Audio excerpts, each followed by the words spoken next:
Mesdames, Mesdemoiselles et Messieurs, du côté de la Côte d'Ivoire, la situation s'aggrave.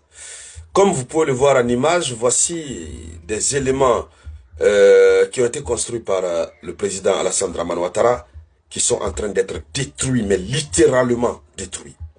Oui, je ne peux pas vous dire c'est dans quel lieu exactement, mais c'est en péage.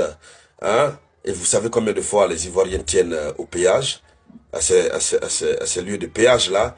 Voilà, puisque c'est l'un des éléments qui ont été annoncés comme étant l'une des forces vraiment incontournables des succès du président Alassane Dramane Ouattara. Rien ne va à l'instant où nous sommes en train de parler. Je vous le dis que l'opposition, en tout cas les jeunes manifestants, sont vraiment déterminés, ils sont déterminés. On cherche à les stopper, ils refusent de s'arrêter. Malgré qu'ils sont en train d'arrêter beaucoup d'entre eux et les envoyer en prison, mais ils sont déterminés, ils sont vraiment déterminés. Oui. De l'autre côté, ceux qui sont du RHDP sont en train de continuer leur campagne tranquillement.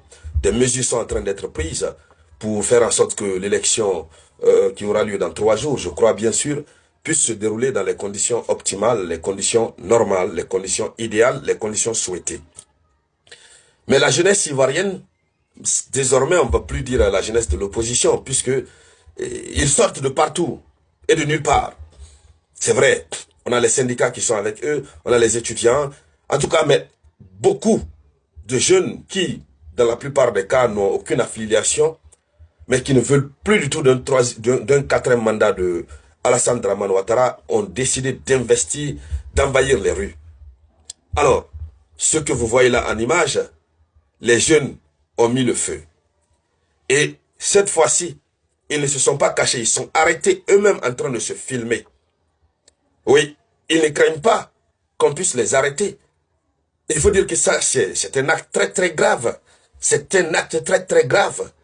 Puisque si leur action ne réussit pas, mais tous ces jeunes qui sont apparus sur ces images, sur ces vidéos-là, et Dieu seul sait le sort qui leur sera réservé après, lorsque le calme sera revenu. D'accord? Mais si ils ont eu le courage de faire ça, ça, ce n'est plus une manifestation. Nous sommes désormais en face d'une insurrection populaire. Parce que ce que nous voyons là, ce n'est pas une manifestation. C'est une insurrection populaire. Oui, puisque vous avez vu déjà plusieurs activistes politiques qui sont du côté de l'étranger ont appelé à la désobéissance civile. Beaucoup ont appelé à une sorte d'insurrection populaire. Et c'est vrai que